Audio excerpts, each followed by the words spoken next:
Sean ustedes bienvenidos a la transmisión del ciclo de performance, iniciativa de la Cátedra Extraordinaria Gloria Contreras en Danza y sus vínculos interdisciplinarios de la UNAM, que en esta ocasión nos va a acompañar la artista visual y diseñadora gráfica originaria de Guatemala, Sandra Monterroso. Bienvenida sea Sandra a esta conversación.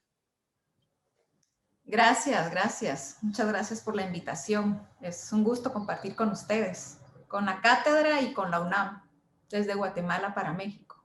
Eso. Estaremos aquí acompañándote, Sandra. Soy Raiza Pomposo y Adriana Dowling.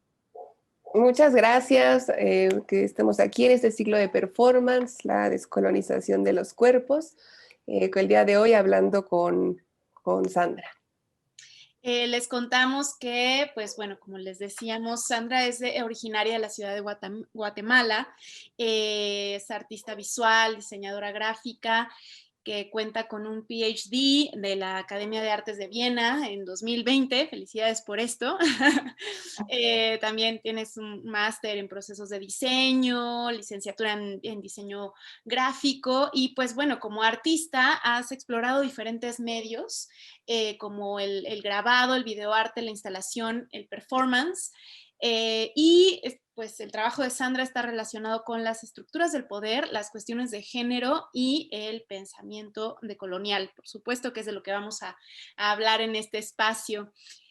Sandra ha adoptado pues, los materiales tradicionales e indígenas en un lenguaje visual y simbólico, utilizando pues prácticas artísticas contemporáneas, ¿no? El trabajo de Monterroso ha evolucionado a través de diferentes materias, medios y técnicas. Sin embargo, ha demostrado que se caracteriza por una conexión segura con su herencia familiar y el papel de las mujeres en la sociedad guatemalteca, en comparación con el resto del mundo. Pueden encontrar su trabajo de manera internacional, ¿no? Situada en pues colecciones como Reina Sofía, ¿no? Miami, con la colección Fundación País para el Arte y la Cultura, en Guatemala, entre otras. Y pues bueno, ya sin más preámbulo, querida Sandra, quisiéramos empezar ya con esta conversación haciendo unas preguntas sobre tu trayectoria justamente en el arte performático y en el videoarte. Adri, si quieres abrir con las preguntas, por favor. Sí, muchas gracias. Sandra, la primera pregunta que quisiéramos abordar es ¿qué te llevó a aproximarte al arte del performance o al arte acción? O bien a dotar a tus obras también de una dimensión performática importante. Pues a lo largo de tu trabajo se vislumbra el lugar del cuerpo en relación con estructuras sociales y culturales. Esto sería con lo que partimos. Sí, claro. Pues mira, yo vengo de una generación de posguerra. Bueno, se le ha llamado, ¿no? Esta generación de posguerra en Guatemala porque pues justamente pues una serie de artistas en los 90s, que fue justamente después de que se firma la paz en nuestro país en 1996, pues decidimos de alguna manera organizarnos y tomar el espacio público. Entonces, a partir de esta invitación, yo creo que muchos artistas de mi generación, pues es un parteaguas, ¿verdad? Para poder, digamos, romper el silencio que había en aquella época, ¿verdad? 36 años de guerra interna, pues son un fuerte, digamos, sentido, ya lo van a ver después también, digamos que yo a esa parte, digamos que le llamo la segunda o tercera colonización en Guatemala, de un espacio de silencio muy grande. Entonces, poner el cuerpo en el espacio público era en esa época muy importante. Y fue, digamos, que a partir de ese, digamos, detonador de la invitación al espacio público que a mí me interesa, digamos, ya como artista, digamos, de visual, sin tener, digamos, mucha experiencia en lo que es el performance, ¿verdad? Porque directamente, pues, no lo había estudiado. realizar esta acción, ¿no? Pues una de las primeras acciones que hago es en 1998 en la Plaza Central y estoy justamente hablando de la guerra, echando sangre a 36 sillas de madera que hay y yo vestía como un político dando vueltas alrededor de las sillas, pues un poco hablando digamos, de cómo iban a seguir, digamos, pues lastimosamente los discursos de los políticos siempre engañándonos y siempre dejando detrás estas señales de sangre y de violencia, ¿no? En ese sentido, tú has mencionado justamente poner el cuerpo, ¿no? Viniendo de un ambiente de posguerra como tal, ¿qué sería o qué significa el arte del performance para ti en una suerte de voz de rebeldía, de petición y exigencia también de justicia y también de guardar la memoria del cuerpo y del territorio? Sí, yo creo que alzar la voz es importante, ¿verdad? En ese sentido, romper el silencio, que era un silencio, digamos que sabemos que sigue habiendo silencio, digamos, en los espacios para la mujer, pero digamos que en aquella época era un silencio implícito que había dejado, digamos, en ese momento, pues la guerra, ¿verdad? Los estados de sitio, no se podía salir a las calles, etcétera, ¿no? Entonces yo creo que en primer lugar eso y en segundo lugar, yo, digamos, en ese momento, pues, eso fue hace 20 años, ¿verdad? Hace más de 20 años, entonces en ese momento solo es como una sinergia, ¿verdad? Algo que hay adentro y que tú solamente quieres usar el cuerpo y expresar y hablar, ¿no? Y que siendo un artista visual, digamos que ahora lo tengo más claro, yo sé que las piezas que hago a partir de donde utilizo, digamos, por decirlo así, de alguna manera mi cuerpo, no las puedo decir de otra manera, ¿verdad? O sea, el cuerpo, como tú dices, o sea, tiene un ADN, tiene una fuerza, eh, digamos, una manera de decir las cosas que no se pueden decir a través, digamos, de otras técnicas. Entonces, era importante, ¿no? Poner el cuerpo y estar en el espacio público, que además venir, digamos, como ya les decía, de una historia de encierro, y aparte también que los espacios, digamos, que es un poco también de lo que habla mi trabajo, destinados a la mujer han sido los espacios privados, ¿no? Los espacios domésticos, la casa, la cocina, etcétera, y cómo a partir de aquí, de este rompimiento, digamos, el espacio público empieza a ser también un espacio destinado para el reclamo, ¿no? Para ese reclamo de justicia, ¿no? De, para la mujer, ¿verdad? Un espacio que pues se venía dejando, digamos, vetado para las mujeres, ¿no? Hablando justo de lo que mencionas, ¿cómo vas articulando a lo largo de tu trabajo esta relación de las cuestiones de género, sobre todo la presencia de la mujer y de la cultura indígena, ¿no? También en el propio contexto de Guatemala, contexto que también mucho compartimos, ¿no? Con México, y cómo esto lo vas articulando a través de, pues, de la propia performatividad o de la propia acción del cuerpo en tu obra.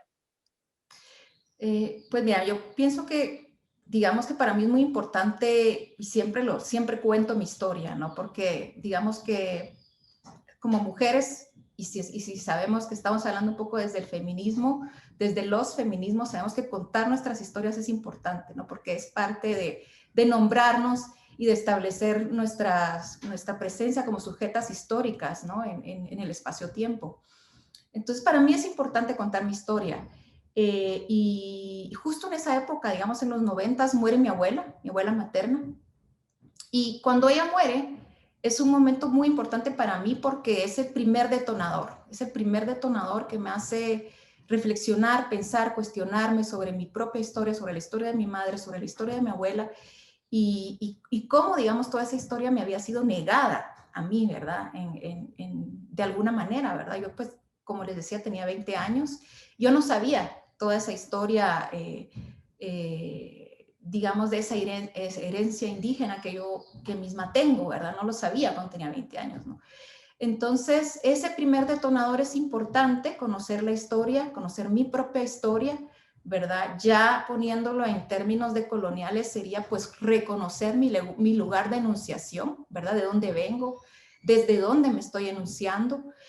Y bueno, a partir de ahí, no les voy a decir que es instantáneo, o sea, un proceso de descolonización no es de la noche a la mañana, ¿verdad? Yo en ese momento, ni siquiera en ese momento, en esa época, digamos, de los finales de los 90, finales de los 90 y 2000, que yo ya empezaba a hacer estas piezas, digamos, con un fuerte pronunciamiento sobre la mujer. Y después de conozco la historia de mi abuela materna, ya, digamos, hablando el idioma maya quechí, por ejemplo, trayendo todos estos elementos de la cultura hacia las acciones performativas, no estaba, digamos, consciente que yo lo que estaba haciendo era un proceso de descolonización como tal, ¿no? Eso viene después, digamos que ese reconocimiento como tal, digamos, descolonial viene después, pero automáticamente, digamos, como la vida y mi propia historia me fue llevando hacia ello, ¿no? Y fue en realidad cuando viví en México, en Puebla, que empecé a soñar con mi abuela. Yo estaba estudiando mi maestría en diseño allá y siempre llevo mis huipiles, mis diccionarios, digamos, como elementos, como recursos que me vinculan a mi casa, ¿no? Entonces, yo creo que a partir de estar leyendo y de estar estudiando el idioma, que empecé a soñar que yo hablaba maya, que yo hablaba con mi abuela, y entonces empecé a soñar que hacía a las tortillas, ¿no? Y al día siguiente, pues me despierto a escribir, pues también tengo un diario, ¿verdad? Que es en donde escribo no solamente pensamientos, sino que también obras, ¿no? Bocetos de obras. Y escribo la obra y en esta obra tiene que ser un video, porque no hay otra manera de hacer, pues es primero tiene que ser este sueño tiene que ser una obra de arte. Luego esta obra de arte tiene que ser un video porque si yo estoy comiendo tortillas, no lo puedo decir de otra forma más que haciendo la acción de comer, de masticar y moler el maíz, ¿no? Entonces así, digamos, fue como empecé a hacer, digamos, el video Tus tortillas, mi amor, que es, digamos, ahora pues uno de los videos como más emblemáticos, ¿no? De mi carrera. Pero fue ese, digamos, ese primer detonador, ¿no? Primero de estar, irónicamente, de estar lejos, ¿no? Cómo es estar lejos también a veces nos puede hacer volver o retornar, ¿no? Al origen. Justo en esta pieza, Tus tortillas, mi amor, que es una pieza 2003, 2004, ¿no? Es muy interesante porque en efecto se da, digamos, ese cuerpo femenino que pone su saliva, que pone su palabra, que por la boca justamente pasa ese proceso también de reconocer las raíces mismas, ¿no? Cosa de la que estás hablando me parece bien interesante, porque además en las frases que estás nombrando durante el proceso de masticar el maíz, pareciera que nombran, digamos, como ese amor utópico de la vida cotidiana, ¿no? En donde también hay un rol de género muy evidente, ¿no? Esta cuestión de preparar para alguien más, entiéndase como el esposo, ¿no? La comida, que aún así nace del propio cuerpo femenino, ¿no? Ahí cuéntanos un poco más sobre cuál fue tu proceso también de deconstrucción de género, ¿no? O sea, ¿cómo te planteas, digamos, tú como figura femenina, que además estás en ese proceso, que gracias por abrirte ante esto, ante este suceso, ¿no? Estás en este proceso de retomar tus raíces a partir de la muerte de tu abuela, ¿no? ¿Cómo te plantas tú como mujer y cómo deconstruyes la idea de una mujer que le prepara la comida al marido, ¿no? ¿Cómo pasa toda esta deconstrucción en ti? Bueno, yo creo que al final de cuentas es una paradoja, ¿verdad? Porque en el momento en el que yo estoy preparando las tortillas, estoy en un espacio privado, que es el espacio, bueno, destinado para las mujeres, ¿no? Pero al mismo tiempo estoy hablando en un idioma que es un idioma indígena, un idioma maya quechí, y al mismo tiempo en las frases que voy diciendo voy hablando, digamos, del territorio, ¿verdad? Del idioma, de la importancia del lenguaje, no desde una narrativa lineal, sino que son como digamos, pequeñas voces que van de alguna, que al final de cuentas lo que me interesaba era como dejar esa anotación, ¿verdad? Así como decirte, no implícita, ¿verdad? Sobre las mujeres, ¿verdad? Porque si ya al ver el video también se van dando cuenta cómo ella hablando, esta mujer, ¿verdad? Que soy yo, digamos, habla sobre la sexualidad, sobre su cuerpo, sobre la soledad, ¿no? Sobre estar ahí preparando esas tortillas en un espacio aislado. Entonces, para mí es muy importante también, digamos, esas distintas capas de significación, de significado que tiene mi obra. Y en este caso, pues tus tortillas, mi amor, tiene esas diferentes capas, ¿verdad? Hay una capa que es una capa también arqueológica, ¿verdad? Que no se nota, que no se ve, pero está ahí también, que corresponde también a un proceso de investigación, ¿verdad? Así, en los códices podemos ver la importancia, ¿no? De deshacer el maíz como un ritual, ¿no? Como un ritual. Y bueno, en aquella época pues no había molinos, entonces lo que se utilizaba como máquina pues era el cuerpo, ¿verdad? Para moler. En esa época tampoco se hacían específicamente tortillas, ¿verdad? Porque los registros arqueológicos que hay del uso del maíz para la comida eran para hacer tamales, por ejemplo, ¿verdad? El molino viene después con la colonización, ¿verdad? Pero digamos, esa capa, ¿no? De historia ahí también, la importancia, nosotros en el Popbuch, que es el libro sagrado, digamos, de los quichés, es evidente que el maíz es sagrado, ¿verdad? Somos hombres y mujeres de maíz, entonces ahí también hay una cuestión de comer antropofágica un poco, ¿no? Y en el otro sentido también está la parte ya, digamos, de la implícita de la colonización, ¿verdad? Es bien interesante, es una anécdota importante a mí que me gusta contar con este video, porque yo vivía en Puebla después de las 5 de mayo, que es este bulevar grande, y hay una iglesia del otro lado, digamos, de la parte colonial, y un parque que justamente dividía la parte indígena, digamos, de la parte colonial en Puebla. Entonces, bueno, yo por azar del destino, decía, a ver, muchas cosas yo, digamos, no las busco, ¿verdad? Simplemente suceden. Entonces, yo por azar del destino vivía ahí, ¿no? Entonces, el apartamento es un apartamento colonial, si ustedes lo ven, ¿verdad? De hecho, todo el edificio era un edificio muy colonial, pero al mismo tiempo estoy en este proceso, ¿no? De volver al origen, de volver de comer el maíz, ¿no? Otra cuestión también importante de decir en este video es de que, por ejemplo, las tortillas se comen, y bueno, y pasa en México también, ¿no? O sea, se comen, todos los estratos sociales comen tortillas. Digamos, sí, está en todas las casas, o sea, una tortilla se la come toda la gente, digamos, en Guatemala y en México, ¿no? En Guatemala tenemos todavía la costumbre de que las tortillas se hacen con la mano, ¿verdad? En México creo que solo en Yucatán, en algunas partes del sur de México. Entonces, de alguna manera sigue siendo un proceso también muy performativo, ¿verdad? Hacer la tortilla con el cuerpo, ¿no? Pero también existe una parte relacionada también con la violencia, porque, digamos, en Guatemala pasa que para mantener, digamos, esta costumbre de comer tortillas en la ciudad, por ejemplo, muchas mujeres muy jóvenes indígenas son traídas a la ciudad y son encerradas, digamos, en espacios para producir, y su trabajo solamente es hacer tortillas, ¿no? Es hacer tortillas. Incluso vienen niñas, ¿verdad? Menores de edad que las traen solamente para este trabajo, ¿verdad? Doméstico de hacer tortillas, ¿no? Entonces, en realidad es todas estas paradojas, ¿no? Envueltas en este video que sí, o sea, de hecho lo primero que vemos es una mujer que le está preparando tortillas a su amado, ¿no? Que nunca llega al final de cuentas porque ella está sola, ¿no? Entonces, al final de cuentas, también decir que una mujer está sola en su espacio pues al mismo tiempo también es sí, como un empoderamiento, ¿no? O sea, sí, estoy preparando esto para alguien, pero al mismo tiempo no dice quién es, ¿no?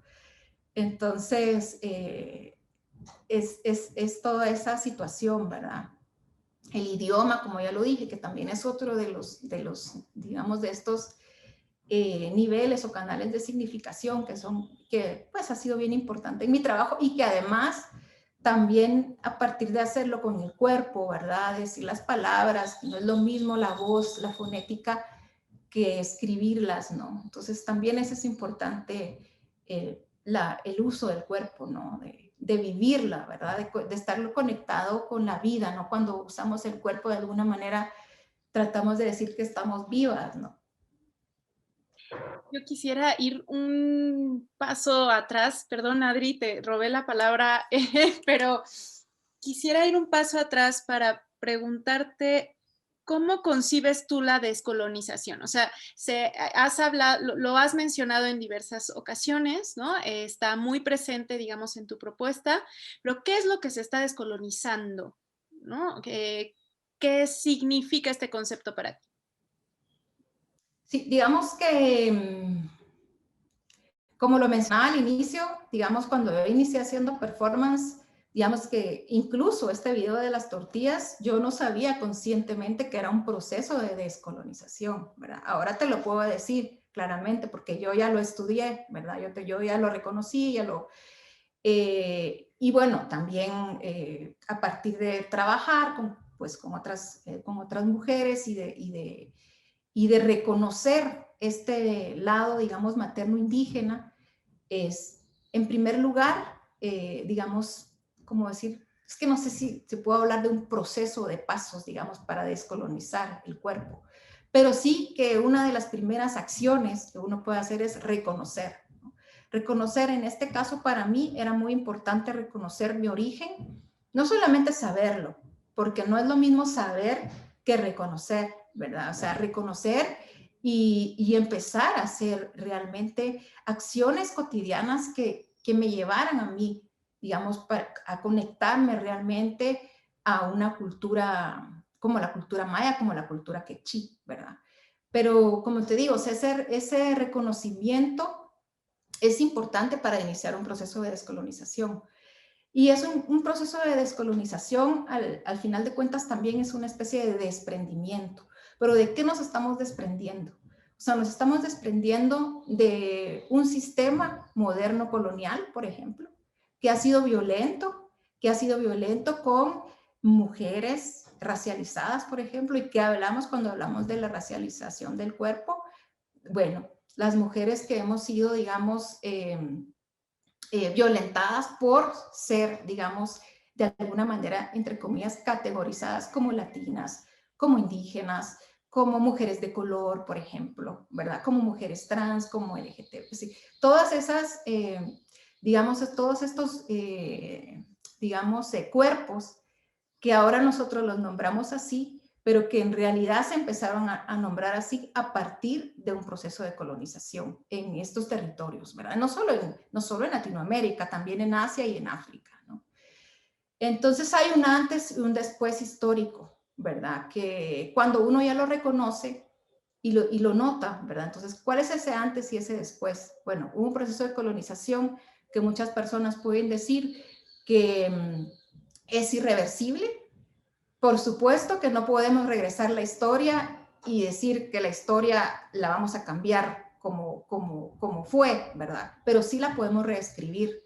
Entonces, para reescribir esa historia, digamos, desde esas otras voces, que a partir de eso, de las diferentes estados, digamos, coloniales que hubieron en Latinoamérica, podemos iniciar estos procesos de descolonización, ¿verdad? Entonces, ¿qué es, al final de cuentas, esa pregunta, ¿no? Es desprendernos de todo lo que nos lleva, por ejemplo, al eurocentrismo, al modernismo, a todos esos procesos, pero que de alguna manera los podemos evidenciar como violentos, ¿verdad? Que han ejercido una violencia sobre estos otros cuerpos, ¿verdad? Racializados. Justo aquí me parece, Sandra, que has mencionado un punto importante, que es también entender la descolonización como proceso en sí, como una manera de realizarse, o sea, realizar otros modos de existencia y también otros modos de experiencia, ¿no? Que tiene que ver pues, con la experiencia de la corporeidad completamente, ¿no?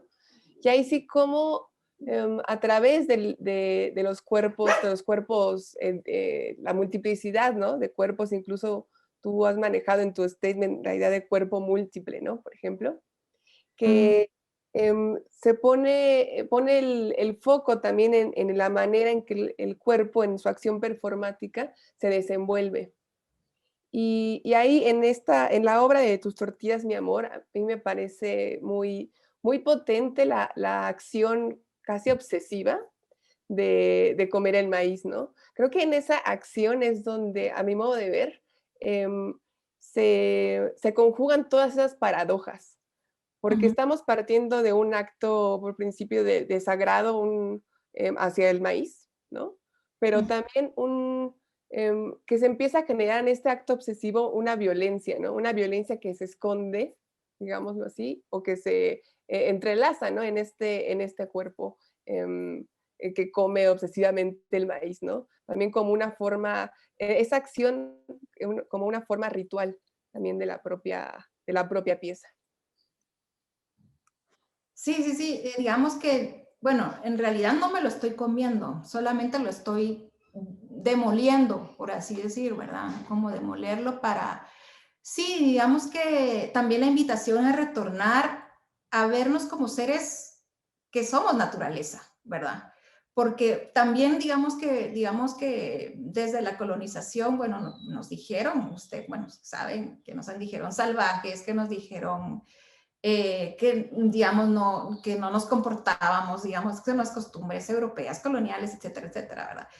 Entonces es como subrayar de alguna manera que también somos naturaleza, así los pájaros le dan de comer así a sus crías, ¿no? Entonces es como decir, no, somos naturaleza y el cuerpo es naturaleza, entonces también todos estos procesos que parecen, digamos, todas estas acciones que parecen desagradables, son parte también de nosotros como seres humanos, ¿no? Y hay una cuestión ahí importante también desde la descolonización, porque precisamente, digamos, a partir de Fanon, por ejemplo, cuando él habla sobre los olvidados de la tierra, ¿quiénes son esos olvidados de la tierra, no? Esos olvidados de la tierra son, bueno, pues todas las personas que se les consideran menos de esta línea de la humanidad, ¿no? O sea, ¿quiénes pueden ser humanos al final de cuentas? ¿Quiénes tienen las características para ser humanos? Entonces, a partir de ese momento colonizador, pues nos categorizan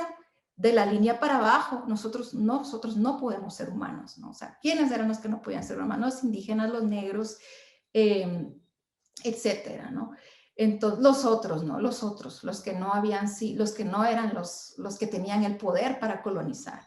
Incluso Entonces, se nombra muchísimo justo este término que acabas de decir, los salvajes, ¿no? Los y las salvajes, ¿no? Que son o somos quienes nos servimos también del cuerpo como herramienta de vida, ¿no? O sea, y como esa manifestación de lo vivo en todas sus presentaciones, pero como justo no embona con la idea de lo civilizado, ¿no? O sea, como esos buenos modales, que es finalmente una herencia completamente europea y que se viene justo a encarnar, pero para generar una división muy, muy potente, ¿no? Entonces, a mí eso me emociona mucho justo escucharte y verlo muy plasmado en la pieza de Tus tortillas, mi amor, porque en efecto escuchar cómo estás masticando y demoliendo, ¿no? Este maíz que finalmente vino de la tierra, ¿no? Y que empieza a sacar como todo su jugo y que incluso te puedes atragantar con él, ¿no?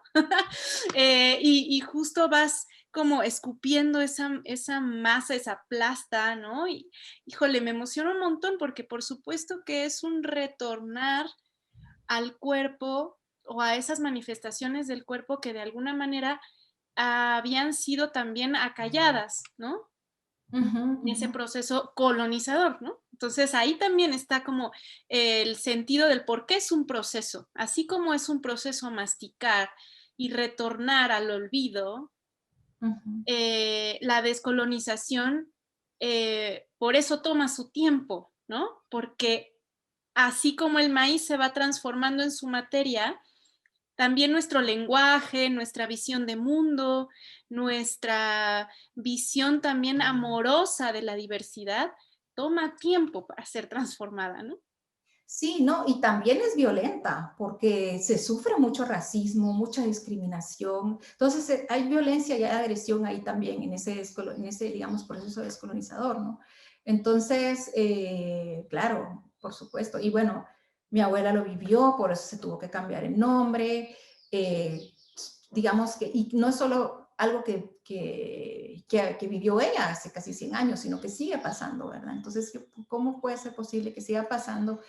Que para venir a la ciudad hay que, digamos, dejar de hablar tu idioma, dejar de vestir tu indumentaria, etcétera, ¿no? Para entrar, y que son procesos violentos, ¿verdad? Porque son procesos que arrancan con tu cultura, ¿no? Entonces, eso es violencia. Entonces, de alguna manera, hay una violencia, hay una agresión implícita ahí, pero porque también es un proceso de violencia vivir esa descolonización, ¿verdad? Y que ese cambio de nombre, ¿no? Es que fuerte, porque claro, o sea, en el nombre radica también el origen y la manera en la que lo portamos, ¿no? Y en un proceso también de identidad, de generación de identidad, y que somos capaces completamente de elegir los nombres que queramos, ¿no? O de resignificar nuestra forma de nombrarnos, pero hacerlo desde el proceso violento para poder encajar o para poder ser en un territorio está fortísimo, ¿no? Porque en efecto, claro, o sea, es como obligar, ¿no? Al cuerpo a ser parte de un territorio del cual ya de por sí ha sido exiliado.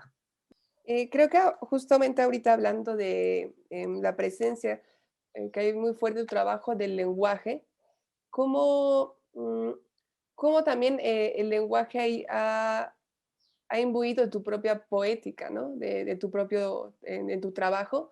Y creo que sería muy bueno, pues también, ¿no? Abrir esta dimensión, no solamente, o sea, del lenguaje también como un lenguaje encarnado en el cuerpo, ¿no? O sea, que también la propia gesticulación, ¿no? De las palabras, en el propio sentido de las palabras, que no es el mismo, por ejemplo, el del maya que el del español, y que hay también otra concepción, ¿no? De la propia corporalidad. ¿Cómo ello va trazando también una línea performática de tu trabajo? Sí, pienso que al principio, bueno, me gusta decir lo que fue, digamos, en ese momento muy importante, porque yo sí creía que tenía que, digamos, utilizar el lenguaje para establecer, digamos, ese posicionamiento de, para establecerme, ¿verdad? Desde un posicionamiento como mujer maya quechí, digamos, ¿verdad? O sea, aunque si tú me preguntas, yo no puedo mantener una conversación en el idioma maya quechí ahora, en este momento, pero sí que conozco muchas palabras y sí que estudiar el idioma, sí que estudiar, digamos, su estructura, cómo su fonética, cómo está compuesto, me ha hecho, digamos, pensar y sentir de otra manera. Yo creo que ese es un poco, digamos, el, el sentido, digamos, de acercarnos a estos otros idiomas, ¿verdad? Porque pues es a partir de conocer una lengua, ¿verdad? De cómo nos podemos ir conectando con esas otras culturas. Y es increíble porque, bueno, en Guatemala, solo en Guatemala se habla, imagínate, 22 idiomas diferentes, ¿no? Aparte, solo maya son 21. Aparte está el Xinca y aparte el Garífuna, ¿verdad? Y aparte el español, ¿no? Entonces, son muchos idiomas, ¿verdad? Son muchos idiomas que en definitiva, pues, por estos mismos procesos de colonización se han ido borrando, no se han ido olvidando, y precisamente un proceso de descolonizar sería acercarnos al idioma intentar aprender, no solamente comprender el sentido de estos idiomas, ¿verdad? De cómo funciona el mundo a través de estos idiomas. Y definitivamente desde el maya quechí, ¿verdad? Es un idioma muy metafórico, ¿verdad? Es decir, una palabra como cool, ¿verdad? Que es una palabra que yo digo ahí en el video que significa corazón de palo tirado en la montaña. Entonces, solo una palabra es una poesía, ¿no? Entonces, son idiomas que están cargados de poesía. Por eso hace también todo sentido que tu forma de expresar, digamos, esta descolonización sea a través del arte performático o videoarte, ¿no? Porque en efecto te sales también de una institucionalización del cuerpo, ¿no? O sea, es de por sí, digamos, como el arte performático es un arte rebelde, ¿no? de lo que podríamos considerar, digamos, como artes del cuerpo escénico, ¿no? Entonces, pues bueno, justo con lo que estás mencionando, podremos hablar ya de la obra Hermana Mayor, que se da en el año 2016-2017, a colación de un evento muy interesante, Rabin Ahau, que además es interesante porque, claro, o sea, lo planteas desde el inicio como darle voz a estas mujeres también para descolonizar el mismo evento, ¿no? Cuéntanos un poco de qué trata este evento y por qué tomas la iniciativa de descolonizarlo, ¿no? Bueno, digamos que todo mi trabajo tiene mucho que ver, o casi todo está relacionado con las Verapaces, ¿verdad? Que es el norte de Guatemala, que es en la región donde se habla el maya quechí, ¿verdad? Que es el territorio quechí, que es el segundo territorio más grande, digamos, después del quiché, de los territorios mayas indígenas más grandes de Guatemala, ¿no? Entonces, este evento se inicia en las Verapaces, en Coán, que es, digamos, como la capital de esta región.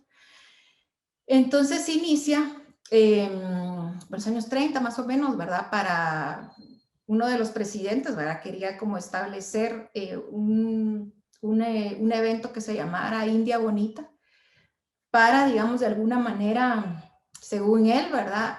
Digamos que hablar de la belleza indígena, etcétera, etcétera, ¿no? Pero al final de cuentas, pues, cuando yo empiezo a estudiar un poquito sobre este evento, sobre dónde se origina, de hecho, los primeros eventos se originan en México, digamos, uno de los primeros eventos se origina en México, pero es interesante, al mismo tiempo me llamó mucho la atención porque es el primer espacio, digamos, el espacio público, donde las mujeres indígenas en realidad tenían, digamos, la voz, ¿no? O sea, podían agarrar un micrófono y hablar hacia el público, en un espacio público, ¿verdad? Entonces, eso para mí fue muy importante como parte, digamos, de esa historia, ¿no? Como les comentaba al inicio, de cómo nos vamos nombrando como sujetas históricas. Si bien es cierto, digamos, fue un espacio que se le permitía, digamos, a la mujer desde el inicio, ¿verdad? Se le da permiso de hablar en el espacio público. Lo pongo entre comillas, ¿verdad? Porque así fue, digamos, en ese momento. Pero lo interesante, digamos, de este evento, dejando de lado la parte, digamos, colonial, racista, folclórica que tiene, el reconocimiento de los discursos de las mujeres, que para mí eso era bien importante, ¿verdad? Porque una vez parada con el micrófono, una mujer con su indumentaria, digamos, hablando de las necesidades de sus comunidades, ¿verdad? O sea, de las necesidades, de la importancia, digamos, de la espiritualidad maya, de la lucha del territorio, de la lucha por la igualdad de los derechos de las mujeres indígenas.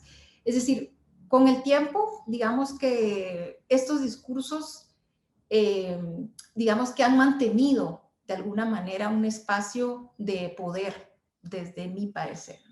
Pero por otro lado está esta paradoja, digamos, que sigue siendo un espacio de control sobre el cuerpo de las mujeres. Entonces, para mí lo interesante es cómo dentro de estos espacios de control las mismas mujeres hemos tenido el empoderamiento de poder decir lo que pensamos sobre nuestros lugares de enunciación, ¿verdad? Sobre nuestros orígenes.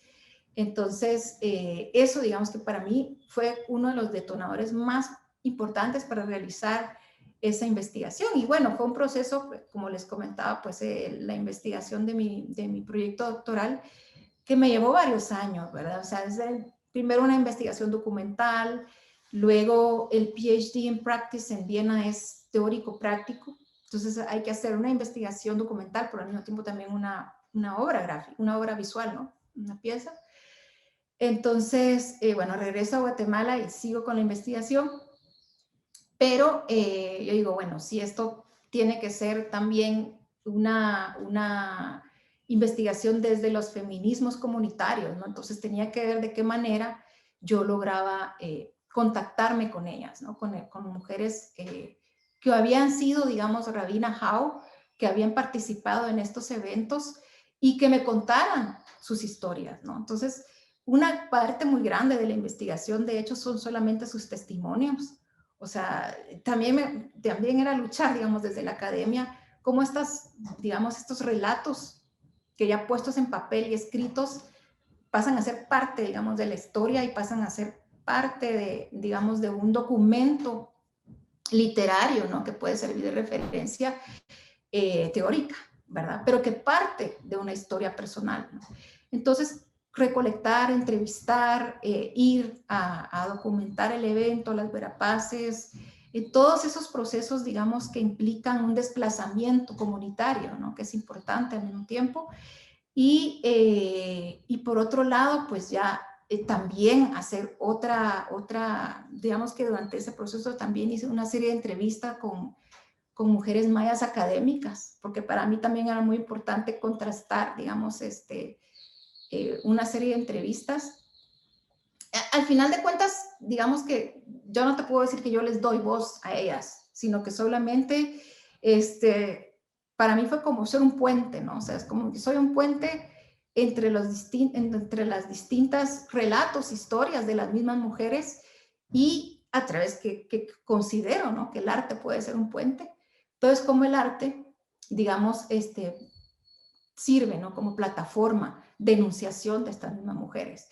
Entonces, y también era importante porque todo mi trabajo, la mayoría de mis trabajos, los performances los hago yo, ¿verdad? Soy yo la que está hablando, la que está haciendo las acciones, pero también es importante dejar de ser yo, digamos, decir, ya no soy yo la que tengo que hablar, ¿no? Sino que son otras mujeres también al mismo tiempo. Entonces, al mismo tiempo también me di cuenta que los discursos, ¿verdad? Cuando ellas dan, los discursos son muy performativos, ¿verdad? O sea, ellas hablan de una manera muy, muy activa, muy performativa, muy empoderada. Y eso atrapó también mi atención y el diseño, digamos, de la imagen, ¿verdad? Que al mismo tiempo también me interesaba que fuera como una pintura en movimiento, ¿verdad? O sea, como que el video fue una pintura en movimiento porque hay una acción, pero también hay movimiento y la luz, ¿no? Entonces, estudiar esas pinturas del Renacimiento y decir que en esa época, digamos, de construir también esa época histórica del arte, ¿no? O sea, este es otro tipo de renacimiento, ¿verdad? Y el espejo, que si ustedes ven el espejo de obsidiana, pues es ese portal espiritual, ¿verdad? Que también desde una investigación, digamos, arqueológica, ¿verdad? De darme cuenta que en nuestros territorios también hubieron espejos, ¿verdad? Que ese gancho que siempre utilizan, que nos engañaron con espejos, no es real, en verdad. O sea, aquí habían espejos, ya eran espejos hechos de pirita y obsidiana, que servían para la adivinación, digamos que los sacerdotes los utilizaban y se han encontrado, ¿no?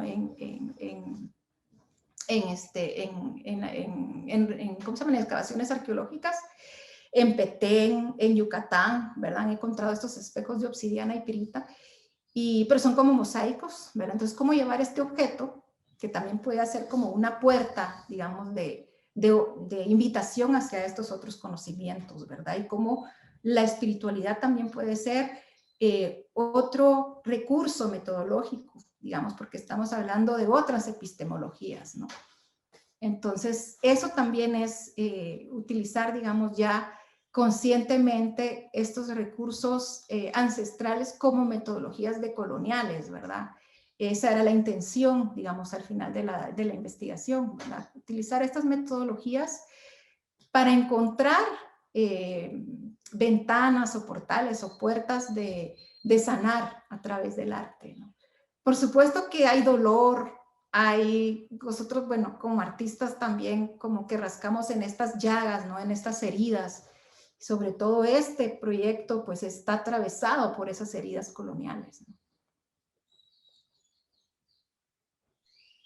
Ahí también me parece importante destacar la performatividad, también como espacio de posibilidad de convertirse en otro, en otra, ¿no? Que desde el propio evento que Rabin Ahab, que tiene indudablemente una herida colonial que va directamente a la exotización, al folclorismo y también de un espacio de control de las mujeres, pero que tú en tu trabajo pues le das la vuelta, ¿no? También a este aspecto y lo muestras como un espacio de empoderamiento, como posibilidad de empoderamiento, que ya en el propio espacio performático se permite esta apertura hacia lo otro, ¿no?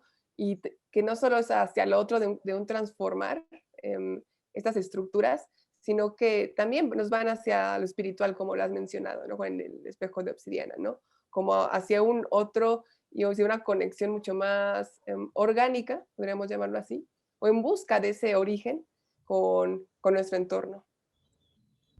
Dime si me equivoco, Sandra, Rabin Ahau significa hija del rey. Sí, significa la hija del rey. La hija del rey, que justo es así un significado de partir todo el tiempo, ¿no? También de la mirada masculina, o sea, no eres Sandra, no eres Adriana, no eres Raiz, eres la hija de, ¿no? O la pareja de, etcétera. Sí, También eso es muy, muy interesante cómo, sí. digamos, ok, tú dices, no es darle voz o que Sandra le dé voz a esas mujeres, pero bueno, yo creo que sí, en el sentido de dar, digamos, esa visibilidad y ese espacio que tú has nombrado también como los temas serios que ellas tocan y que surgen de ellas mismas, ¿no? O sea, le das también su lugar a un discurso político muy potente que no es para exhibir o para que entonces como estilo pasarela, ¿no? Las veamos como esos objetos de deseo que uno elige, ¿no? O que la figura masculina, digamos, elige para su gran tesoro, ¿no? sino, sino son ellas mismas quienes plantean su propia postura política eh, y le das su lugar de seriedad. Sí, digamos que en ese sentido, digamos que ese es mi papel como artista, ¿verdad? Digamos que Sí, mi sí, papel sí. como artista es más ese reconocimiento, ¿verdad? Ese reconocimiento sobre estos otros conocimientos también, ¿no? Digamos, ahí sí que ponerlos en primer plano, ¿verdad? Ponerlos en primer plano, ¿no? No me gusta utilizar el término de dar voz porque eso también es como dentro de las mismas De teorías poder, ¿no? ajá, de subalternidad, ¿no? Es decir, en ningún momento dado me sentí con ese poder, digamos, no, para nada. Más bien mi intención era esa, ¿no? O sea, Como un como canal. sí, como observar, poner el foco en este evento folclórico que además ha estado por tantos años, ¿verdad? Tantos años, entonces, y que de verdad yo creo que debe desaparecer, o sea, esa es mi opinión al respecto, ¿verdad? En la medida en que las mujeres indígenas también, pues han tenido más acceso a la educación, ¿verdad? Son sujetas políticas, ¿verdad? O sea, son abogadas que están en los bufetes de los pueblos indígenas, son premios Nobel de la Paz, como Rigoberta Menchú, etcétera, etcétera.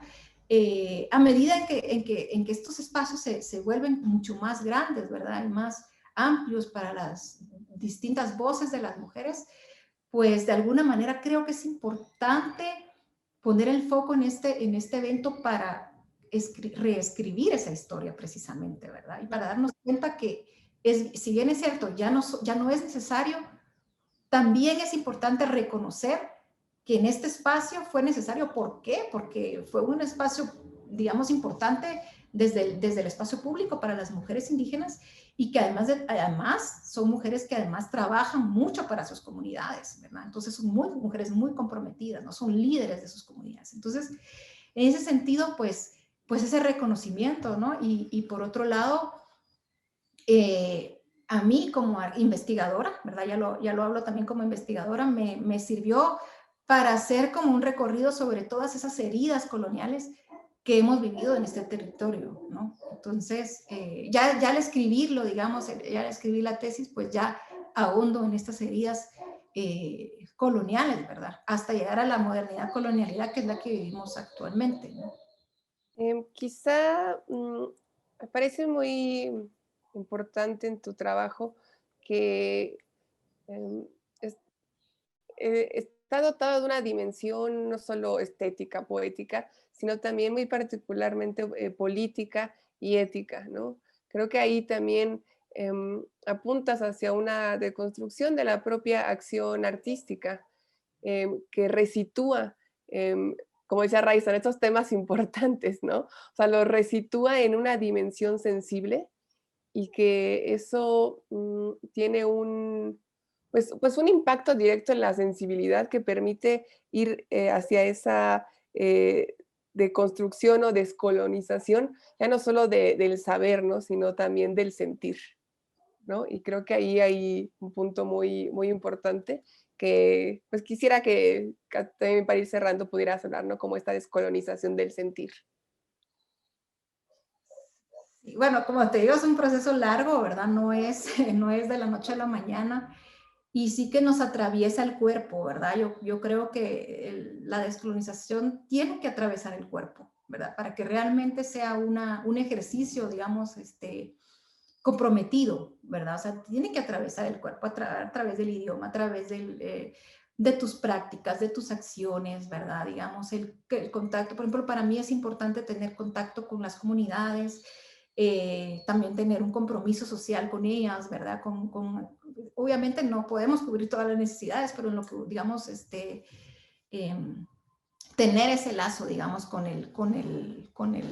la comunidad, con las comunidades, sobre todo con las que pertenecen, digamos, a mi legado, digamos, que son las Maya Quechí, pues eso es muy importante para mí, ¿no? Estar siempre pendiente de los problemas políticos del lugar, etcétera, ¿no? Todo eso nos va atravesando el cuerpo. Y yo creo que es bien importante, ¿pero qué es atravesar el cuerpo? Preguntarías, ¿no? O sea, atravesar el cuerpo no solamente es pensar, es sentir. Entonces, un proceso de descolonización tiene que ser un sentipensar, digamos, pero pensar es, bueno, ahí es donde está toda la cuestión, ¿verdad? Porque como nos han enseñado, entonces las academias, y yo me incluyo, ¿verdad? Porque yo he estudiado, todas las academias, pues son academias con base en pensamiento occidental, ¿verdad? Entonces, ¿cómo podemos deconstruir, descolonizar también esos pensamientos que nos han sido impuestos de alguna manera, ¿verdad? ¿Por qué? Porque no nos han permitido conocer otros pensamientos, ¿verdad? O sea, nos han permitido conocer estas otras formas de pensar y de sentir que vienen desde África, desde India, desde Asia y desde Latinoamérica, y que son igualmente poderosas, no solamente las occidentales, ¿no? Entonces, eso es importante, ¿verdad? Eso es a nivel de pensamiento, pero a nivel de sentir, ¿verdad? O sea, sentir empatía, como ya les decía, con las comunidades, empatía, compasión, identificación, ¿verdad? Digamos, yo lo digo porque, bueno, de alguna manera yo puedo decir que tengo un legado indígena marcado a través de mi madre, ¿verdad?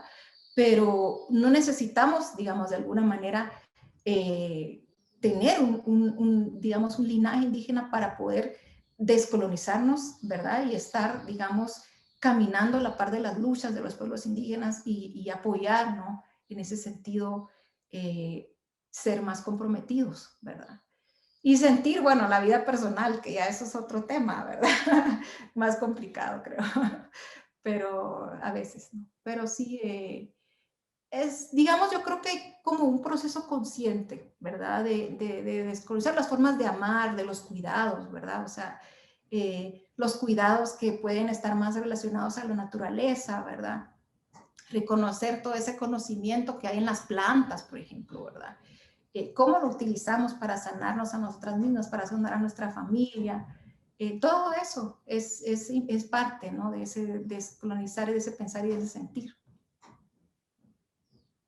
Pues qué maravilla, Sandra, que con tu trabajo performático, artístico, nos puedas también pues inspirar a ese sentir pensar, ¿no? De una manera tan profunda, tan consciente y pues sí, justo como lo decía Adri, con una postura ética muy sentida, ¿no? Entonces, gracias por heredarnos esto y por compartirte en este espacio, por supuesto, que ha sido un espacio breve, pero de gran enseñanza. Gracias, Sandra. Gracias a ustedes por la invitación. Muchas gracias. Y pues bueno, no olviden que estaremos compartiendo ahí en nuestras redes sociales, en Cátedra Gloria Contreras UNAM, las piezas Tus tortillas, mi amor y Hermana Mayor de Sandra Monterroso. Así que estén ahí pendientes para que también puedan disfrutar y contextualizarse de lo que estuvimos platicando, ¿no? Pues Bueno. muchísimas gracias también a todos los que nos escucharon en esta transmisión y seguimos en el ciclo de performance que se llevará a cabo de abril, del mes de abril. Muchas gracias, Sandra. Gracias, gracias a todos. Chao. Bien, adiós. Bye.